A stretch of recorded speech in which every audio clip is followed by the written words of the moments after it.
Bonjour à toutes et à tous, bienvenue sur les réseaux sociaux de CGDN français, je suis Soudie. À mon côté, c'est mon collègue Manuel. Bonjour à tous, nous avons la chance avec Suji et avec notre ami d'être dans un lieu extraordinaire. Nous allons vous expliquer un petit peu quelle est la situation ici, au fond du Yunnan, à la frontière sud de la Chine, juste à la frontière, à quelques encablures de la frontière du Myanmar, de la Birmanie, dans un endroit, un écrin de biodiversité, de nature, que nous allons vous faire découvrir dans un instant. Donc aujourd'hui, on a aussi invité Madame Wang Lilan, qui est vulgarisatrice, qui travaille ici pour partager avec nous ses connaissances sur la biodiversité. Alors, on va commencer le tour. On va commencer. Ok. Je disais qu'on avait de la chance, on a aussi beaucoup de chance d'être avec madame parce qu'elle connaît tous les secrets de la forêt, réellement. Bon, la porte d'entrée. Alors comme vous le voyez, on a beaucoup de pluie aujourd'hui. Il faut savoir que cette forêt tropicale, en anglais, on appelle ça une rainforest, donc, Oui. qui veut dire en quelque sorte la forêt pluvieuse. Bon, là, je pense qu'on a bien compris qu'on était au bon endroit. Oui. On va s'avancer en fait sur une bande qui sépare le jardin botanique de Xishuangbanna de la forêt primaire ou primitive qui se trouve un petit peu plus par là-bas. Donc on est vraiment dans une zone intermédiaire. Oui, nous sommes en fait dans la périphérie de la forêt primitive à Xishuangbanna. Exactement. J'ai envie déjà de montrer quelque chose de super intéressant Oui. ici. Ce qui semble n'être qu'une souche d'arbre un peu pourrie et en fait une termitière. Je pense qu'on peut faire un gros plan ici. On va voir à quel point le bois, il n'est pas pourri, hein. Attention, il est en train d'être dégradé par des termites. Alors évidemment la pluie a liquéfié un petit peu le haut du monticule. On voit d'ailleurs que c'est en train de couler dans tous les sens. Mais si on gratte un petit peu, on va voir des petites termites qui vont considérer que je ne devrais pas casser leur toit. Ouais, elles sont vraiment à l'intérieur. Tout ça pour dire que les termites, il y en a absolument partout ici. Il faut vraiment comprendre que c'est l'une des clés de voûte de l'écosystème des forêts tropicales. Et pourquoi? C'est parce que les termites ont un rôle prépondérant pour le recyclage de la matière organique qui tombe. Donc on le voit un petit peu, si on regarde à nos pieds, hein, il y a des branches mortes par terre, des feuilles qui se décomposent progressivement. Et ça, c'est le travail de toute une colonie d'organismes qu'on appelle la faune endogée, et notamment avec les termites, qui vont broyer cette matière organique, la décomposer, ensuite aidés par les champignons. Oui. Et tout ça, ça va en fait pénétrer dans le sol et créer cette couche qu'on voit ici, cette couche d'humus. Si on gratte un peu, on s'aperçoit que ça là, c'est un mélange d'argile et d'humus. Quand on marche sur ce terrain, on a l'impression d'un sol assez spongieux. Et pourquoi ce sol est spongieux? C'est parce qu'en fait il est plein de vie. Il est aéré par tous ces micro-organismes. Et pourquoi c'est important? Parce que c'est précisément à cet endroit-là, au niveau de la surface du sol, que tous les minéraux et tous les nutriments des arbres vont être stockés. Donc si on a cette faune épigée, donc cette faune de surface, on va avoir toute la nourriture suffisante pour cette forêt extraordinaire. C'est extrêmement étagé, les végétaux ici. Là-bas, je vois un grand arbre avec les fruits. Tu as vu aussi? Ça c'est super. Est-ce que tu connais le nom? Le surnom en tout cas. Le surnom c'est l'arbre des éléphants. Et tu sais pourquoi? On va demander cette question à notre invité. On peut lui demander, ouais, si tu veux. 王老师，请问一下，咱们这个果子它是不是有一个很有趣的名字？还有这个，听说它叫做大象喜欢的果子是吗？对，我们当地把这个果子称为大象的苹果，因为在雨林里面它是大象的食物，这个大象非常喜欢吃它的果实。那么在吃的过程中，它也可以帮这个植物完成一个种子的散布。En fait, ces fruits de ces grands arbres sont des fruits préférés des éléphants d'Asie. Alors, quand les éléphants d'Asie mangent ces graines, alors ils vont en fait aider à disperser les graines de cet arbre. Donc, ça fait ensemble un système entre l'arbre, les éléphants d'Asie. Et puis il y a autre chose à propos de cet arbre. Oui. Je ne sais pas si on va le voir. You don't need to come. En fait, le niveau de ce bras du Mekong peut tout à fait monter, hein. Ça peut arriver jusqu'à cette limite-là. Et donc toutes les branches qui sont vraiment à la surface de l'eau vont être englouties, vont être submergées. Et là, les fruits peuvent se détacher et du coup se mettre à flotter. Ils ne coulent pas, hein. Je ne sais pas si on peut le voir, je vais l'envoyer à l'eau. Et si on regarde là-bas, le fruit se met à flotter à la surface et va être emporté par le courant. C'est une autre des stratégies de cet arbre pour disséminer ses graines, en quelque sorte. Et tu connais un peu le goût de ce fruit? Le goût de ce fruit, Oui. je ne suis pas un éléphant, je n'ai pas testé. Mais Je vais poser quand même la question. 王老师，这个是大象喜欢的这种果子，是不是有一个独特的味道呢？对，它其实吃起来是酸的，而且它里面就是会有一点点盐的成分，就是咸的，所以我们当地人也把它称为盐巴果。En fait, pour ce fruit préféré par les éléphants d'Asie, le goût est un peu aigre et aussi un peu salé. d'accord, Donc localement, on l'appelle aussi le fruit du sel. d'accord. C'est intéressant. En fait, c'est ça qui est extraordinaire Oui. ici. Depuis que nous sommes arrivés, on n'entend que des histoires extraordinaires. Chaque plante ou chaque espèce animale a des interactions avec l'ensemble de la nature, avec différentes espèces, soit parce qu'elles se complètent, un peu comme dans une relation de symbiose. Oui. En tout cas, c'est à chaque fois des histoires que nous raconte encore une autre termitière ici. Oui. Donc vraiment, les termites sont partout, hein. On va avancer dans une direction, on va dépasser en fait une sorte de frontière, hein, qui est limitée par ce bras du Mékong. Donc cette forêt, elle a une autre utilité en fait. Oui. Il faut bien essayer de se représenter la chose. On a une immense forêt tropicale qui est l'une des plus grandes d'Asie, qui fait environ 20 000 km², donc c'est absolument énorme. Et puis le jardin botanique qui est conduit par des scientifiques chinois, donc un institut qui est basé ici. Et entre les deux, il y a cette zone tampon dans laquelle on se trouve, qui est relativement ouverte aux touristes. Et c'est aussi une zone expérimentale.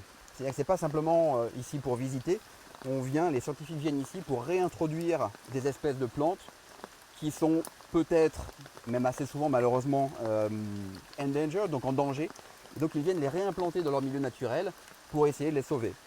Parce qu'on sait notamment que c'est essentiellement les orchidées, hein, qui sont extrêmement fragiles. Plusieurs dizaines d'espèces d'orchidées étaient quasiment disparues, avaient quasiment disparu ici. Et grâce aux scientifiques, peut-être on va en voir d'ailleurs ici, il y a notamment une espèce d'orchidée, il y avait plus que 7 plants d'orchidées 7 à 10. référencés. Ouais. Et heureusement, les scientifiques ont réussi à les multiplier, à les cloner et à les réintroduire ici. Donc on va peut-être en voir. Donc, je ne sais pas si vous vous rendez compte, si on sent bien l'impression qu'on a ici. On est vraiment entouré, enserré dans la nature, dans un écrin de verdure. On a cette moiteur d'ailleurs dans l'air, hein. C'est toujours une forêt extrêmement... le climat est assez dur, hein. Et le jour avant, quand on est venu ici pour la première fois, il fait soleil, quand la lumière est sortie, c'est vraiment très lumineux et aujourd'hui c'est vraiment totalement différent. Je pense que ça c'est le climat typique dans la zone de forêt tropicale humide. Et ce qu'il faut également rappeler, l'importance des arbres, hein, qui sont vraiment un pilier de la vie sur Terre en fait. C'est que toute cette eau, ce surplus d'eau là qui est en train de s'écouler, donc une partie bien sûr par ruissellement va aller dans le bras du Mékong et puis ensuite va aller arroser toute l'Asie du Sud-Est, et une autre partie va s'imprégner, va pénétrer dans le sol à des profondeurs assez extraordinaires d'ailleurs, parce qu'on sait que certains arbres, je ne connais pas précisément cela, mais certains arbres ont des racines qui descendent jusqu'à 150 mètres de profondeur, et donc ils conduisent l'excédent d'eau dans les nappes phréatiques en profondeur. Alors ça, on ne le sait pas en faisant des trous de 150 mètres de profondeur, mais parce qu'il y a des spéléologues parfois qui nous racontent, nous on a vu des racines de cet arbre en haut des grottes, et donc ça permet de savoir que ces arbres sont capables de conduire l'eau de manière extrêmement pure, d'ailleurs parce que tous ces environnements la filtrent.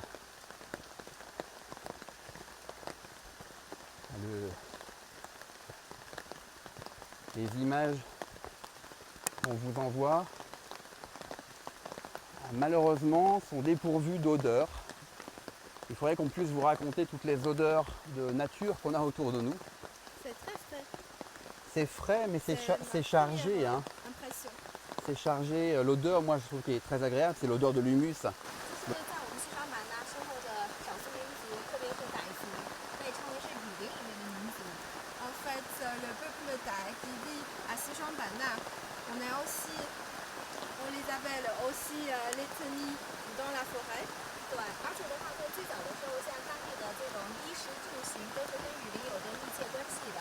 On a un lien très étroit avec la vie quotidienne avec du peuple thaï. Pour les vêtements, pour la nourriture, pour le logement, pour le transport. 而且的话，在我们当地的话，傣族还有一个很统一的生态保护雨林的一个观念。以前傣族老祖先给我们留下这样的遗训：没有森林就没有水。Il y a aussi un dicton du peuple thaï, c'est que s'il n'y a pas de forêt, il n'y a pas notre ethnie. Ouais, je pense que c'est un très bon résumé de la situation finalement du monde entier, parce que s'il n'y a pas de nature, il n'y a pas d'humanité. Mais effectivement, eux, ils ont un lien extrêmement ténu. C'est vrai qu'ils sont capables, on nous a raconté, de pratiquement tout fabriquer à partir des ressources qu'offre la forêt, notamment. Il y a une écorce d'arbre qui leur permet de fabriquer des vêtements. Ça, c'est absolument extraordinaire. Il y a ça, ils font leur pharmacie également, de manière naturelle, avec des extraits de plantes. Traditionnelle du peuple ethnique. Exactement. Et puis la nourriture, bien sûr. Peut-être on va voir dans pas très longtemps certaines espèces qui peuvent nous permettre de survivre si on est perdu dans la nature. On peut par exemple boire l'eau qui, en tranchant certaines lianes, on a des tubercules qui peuvent se manger, etc. Des champignons aussi. Il y a un arbre absolument extraordinaire ici. On va vous montrer. Bon, peut-être c'est utile de rappeler ce qu'est une forêt primaire, une forêt primitive. C'est une forêt dont la base écologique n'a pas été rasée. Et donc la base biologique, la base microbienne, la base des espèces est restée la même depuis la nuit des temps. Finalement, les évolutions sont celles de la géologie et du climat naturel sans la main de l'homme. Donc on a des spécimens d'arbres par moment qui sont absolument extraordinaires, comme celui-ci. Donc ceci est un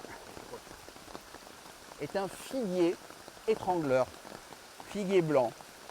Donc ce qui se passe ici, c'est que cette espèce d'arbre qu'on a ici, les graines tombent sur certains arbres qui ont déjà grandi et commencent à pousser. Les racines se dirigent vers le bas et commencent à encercler le tronc de la plante hôte, en quelque sorte. Et du coup, progressivement, année après année, dizaines d'années après dizaines d'années, elle piège totalement le tronc à tel point qu'elle l'étrangle, d'où son nom de figuier étrangleur. Et il arrive, après quelques dizaines d'années, que cet arbre meurt. Et ce qui se passe à ce moment-là, c'est que on se retrouve avec un tronc creux. Alors, je peux me rentrer à l'intérieur. Et vous ne voyez pas l'image, mais si je regarde tout en haut, ben je vois le ciel. Et je suis en fait à l'endroit où se trouvait le tronc de l'arbre hôte, qui depuis est mort, qui est tombé et qui a pourri. Donc on a vraiment une espèce de merveille d'architecture naturelle ici. Et je vais essayer de redescendre sans tomber.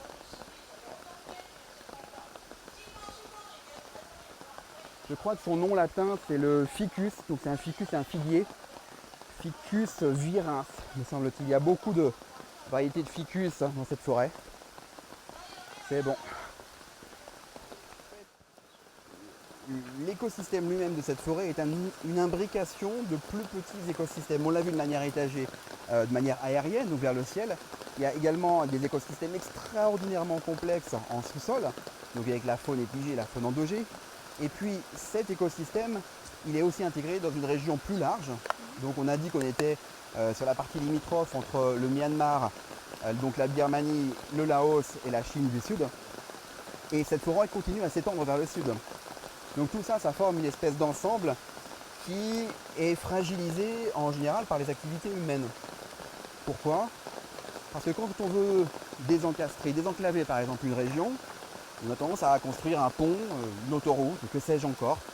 Et ça, ce sont des frontières artificielles que supportent assez mal les écosystèmes, notamment les écosystèmes primitifs. C'est l'une des raisons pour lesquelles certaines espèces sont en voie de disparition. Donc ce que tu dis, c'est une immense question, enfin, c'est une question de société, de choix politique.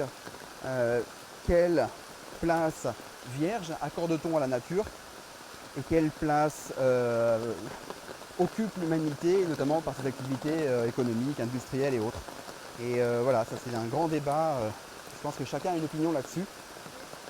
Alors c'est pourquoi les chercheurs et les professeurs travaillent dans le jardin botanique ici jouent un rôle très important pour la préservation de la biodiversité. Autant que faire se peut. Exactement. Je tiens à saluer le travail des caméramens qui sont absolument héroïques. Ils marchent en arrière sur un chemin extrêmement glissant. Madame Wang a quelque chose à nous montrer. Ah, 王老师，请问这棵树有什么特别的呢？这个呢是叫乌花榕，它是一种榕树，榕树也是我们常说的无花果类植物。就你首先看一下它结果的部位是非常有特点的。En fait, il s'agit d'un figuier. Et vous voyez notre caméraman peut nous aider à montrer une image. 摄像老师，麻烦给我们一个榕树的镜头。Vous voyez, nos chers internautes, il y a des fruits sur l'arbre. Et vous voyez l'endroit où se trouvent ces fruits sont un peu spéciaux. En fait, c'est sur le tronc d'arbre.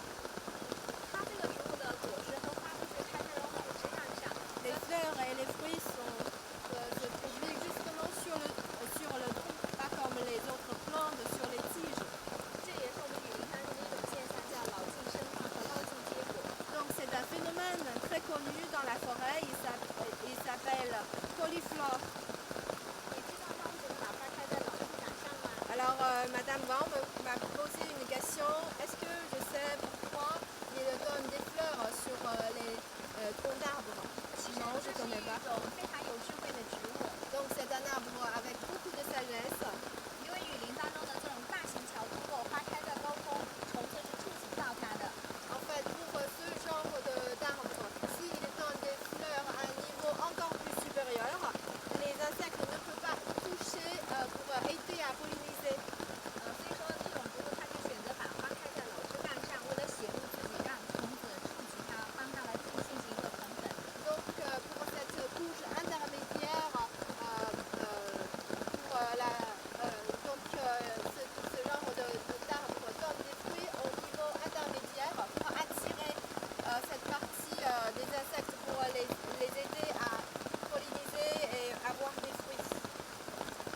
Et multiplier le figuier. 榕树它的同等性通常是特别小的，体型为2毫米的榕小根进行让它同等。 En fait, il y a un insecte spécifique justement pour polliniser, aider à polliniser pour cet arbre. Il s'appelle chalcudien. En fait, c'est une abeille super minuscule, oui. 我们植物园有一个研究组，就是专门研究榕树跟榕小根的一个协同进化关系。 En fait, il y a une équipe de des chercheurs dans notre jardin botanique qui font la recherche sur la relation et la coévolution entre ce genre d'abeilles et avec le figuier. 这个科普过程是非常有趣的。 Donc c'est un processus très intéressant. En fait, moi quand je fais des recherches sur cette espèce, en fait à partir de 2001, il y a un chercheur français qui est spécialisé dans le domaine de classification de ce genre d'abeilles. Il est venu ici pour découvrir, pour faire des recherches ensemble avec nos professeurs ici locaux. Et après, il y a aussi une équipe française de CNRS qui sont venus pour travailler en collaboration, pour étudier ensemble la coévolution entre ces deux espèces. Donc c'est vraiment un sujet de recherche entre l'équipe française et l'équipe chinoise. J'aimerais bien trouver des crabes. Parce que Les sur crabes, les talus... Oh, venez voir ici. Ça c'est super intéressant. si on arrive à filmer ça, je parlais de crabe et là je viens de voir C'est l'araignée. c'est une ça araignée. Il y a énormément d'araignées ici. Petite anecdote sur cette araignée. Ça c'est une femelle, si j'ai bien compris les explications, qui est relativement grande. Le mâle est minuscule, hein. Je crois que le mâle on ne le voit pas ici, il est peut-être quelque part caché. Et pourquoi le mâle est minuscule? Oui. Parce qu'en fait, après l'accouplement, souvent, la femelle mange le mâle. Et donc, ouais, elle mange le mâle, comme certaines espèces d'insectes, comme les menthes, par exemple, religieuses. Et ce qui est, ouais. Et ce qui est intéressant avec cette espèce, c'est qu'au fil du temps, justement pour éviter de se faire manger à chaque fois qu'il y avait reproduction, le mâle a évolué de plus en plus petit.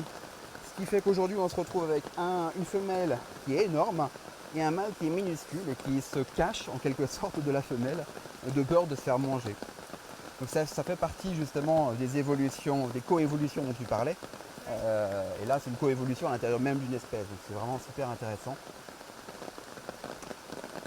On a on a 5000 plantes vernaculaires. Il y en a qui dominent hein, ici, notamment les bananiers. Là, on voit des tout petits bananiers ici là, qui sont en train de pousser. Oh, un crabe. Oh, allez, viens par ici. Vous voyez, nos chers internautes. Allez. Bravo. Coucou aux caméras. Ouais. Donc ce crabe, on va pas l'embêter longtemps. Qu'est-ce qu'on peut dire sur ce crabe? Je crois que c'est l'une des seules espèces de crabes de forêt du monde, hein, je crois que c'est extrêmement rare. Oui, c'est extrêmement rare. Et en fait, le peuple thaï, ici, ils le font aussi. Ils voient souvent ce genre de crabe et c'est aussi pour mettre dans les plats pour Ça. faire de la sauce. Ça se mange, C'est mais de- encore une fois, c'est vrai que les ressources nutritives de la forêt sont diversifiées. Ça, c'est des protéines avec, je suppose, beaucoup d'acides aminés. Et puis, on va le laisser partir, celui-ci. Vous allez voir, il va partir assez vite. Oui, en fait, Attention, dans la trop. forêt, on voit beaucoup de trous de ce genre de crabe. Ouais. En fait, comment pour Bye. distinguer les trous de ce genre de crabe et avec les autres insectes, en fait, c'est l'entrée. Le Ouais. secret, c'est à l'entrée. L'entrée pour ce crabe est plus large que le trou des autres insectes. Nous avons encore un spécimen d'arbre absolument majestueux. C'est emblématique, ces racines. 这棵植物它叫四树木，在我们西双版纳热带雨林中，因为它属于这种大型的浅根乔木，那它长着一定会头重脚轻，因为它们为了去争夺阳光，但是它如果头重脚轻，它会怎么样？就会倒下来，对不对？但这个植物你可以看一下，它就很有智慧，它会把一部分的根系选择搭在土壤里面，把2/3的根系全部裸露在地面，裸露的根系首先会长成三角形。 En fait, pour ce grand arbre, le nom, il a un nom un peu spécial. Il s'appelle le faux fromager. Ouais. Et c'est un arbre qui, ses racines, en fait, sont peu profondes dans la terre. Alors, ça cause un problème, c'est que la partie en haut, c'est plus lourd. Alors, pour résoudre ce problème d'équilibre, alors ce grand arbre a produit un système de racines, on l'appelle contrefort, pour récompenser le poids, pour être bien enraciné dans la forêt. C'est ça, c'est une base beaucoup plus large, un petit peu comme le principe d'un trépied de caméra. Voilà, plus c'est large au sol, moins ça va avoir tendance à basculer. Donc la question du nom de faux fromager, pourquoi ça s'appelle faux fromager? C'est vraisemblablement des Français qui ont qualifié cet arbre comme ça. Il existe un arbre qui s'appelle le fromager et avec lesquels on faisait des boîtes en bois pour le fromage. Et quand les Français sont arrivés dans cette région, ils ont un peu confondu ces arbres. En tout cas, c'est l'une des explications de ce nom de faux fromager. 这样的树木，它一般的高度可能达到多高呢？像这种的话，属于雨林当中的这种中型的大乔木，它一般可以长个30-40米高是没有问题的。Généralement, pour le faux fromager, ça peut atteindre jusqu'à 30, 40 mètres de haut. 对，就是你还可以看一下它的根系，不单是长成三角形，还可以向四周延伸。这样单看一面的话，很像一面墙。所以这也是我们雨林里面最为神奇的一种现象。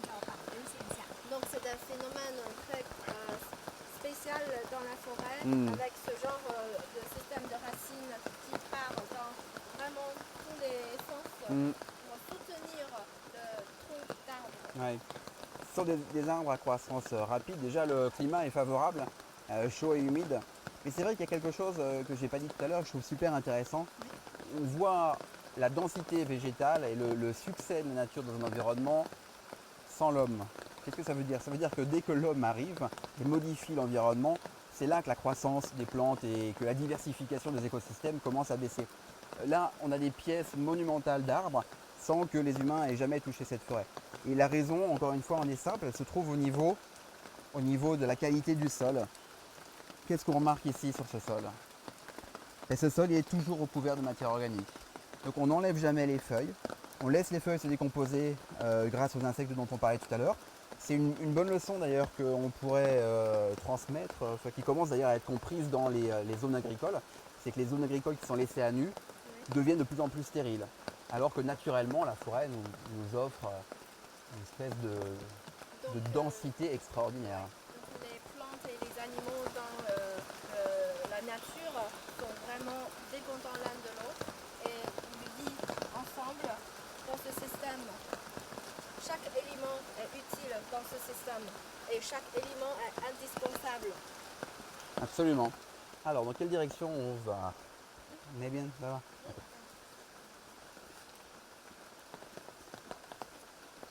Voilà. On arrive dans un endroit très densément végétalisé, avec toujours ces faux fromagers. Oui, un fromager plus petit que celui qu'on a vu tout à l'heure. Ouais. En plus petit, mais il faut quand même un grand jardin pour avoir ça. Hein. Oui. Non, Moi, c'est j'aimerais bien avoir un grand jardin ou un grand un arbre? grand jardin et aussi avec ce grand arbre. On ne le trouve pas partout. Non, non, c'est On a sûr. de la chance de venir dans cette zone pour découvrir ensemble avec Madame Wang. Donc c'est intéressant parce qu'on a à nos pieds là en fait les plantes qui n'ont pas besoin de beaucoup de lumière. Hein. Chaque endroit, chaque recoin, d'ailleurs même si on soulève une souche, on va le voir. Ce sont plutôt les herbacées, la souche. Oui, donc ça supporte moins bien la lumière directe. Et donc en fait les arbres qui sont là-haut, donc là, le deuxième niveau, on le voit c'est les bananiers, et le troisième niveau, tu as des grands ficus et des choses comme ça, les protègent d'avoir une irradiation par les UV trop importante. Et même dans les endroits les plus sombres, on va trouver de la vie, on va trouver des petites grenouilles, dès qu'il y a une mare, il y a des poissons, enfin c'est assez impressionnant.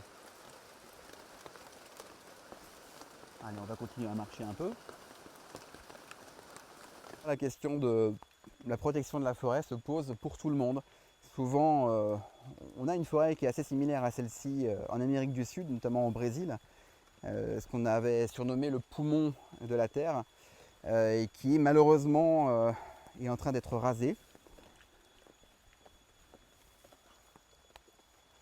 Et ici, heureusement, c'est une zone protégée, Ça, c'est aussi une termitière que les termites, les gens les surnomment parfois les fourmis blanches. Alors, ce ne sont pas du tout des fourmis, mais c'est effectivement un animal réfugié un peu plus en profondeur. En tout cas, c'est un bon endroit effectivement pour vous dire au revoir et merci de nous avoir accompagnés et éclairés sur les secrets de cette forêt. 谢谢我们的王老师今天带我们在这片热带雨林里面给我们对神奇的动植物做了一个讲解。 Merci d'avoir bravé la pluie avec nous. Bravo au caméraman. Et on espère que cette balade vous fait découvrir davantage sur cette forêt tropicale. Et sur l'importance de protéger la biodiversité. Oui, A bientôt, passez une bonne fin de journée à la prochaine. sur les réseaux sociaux de CGTN français. Au revoir.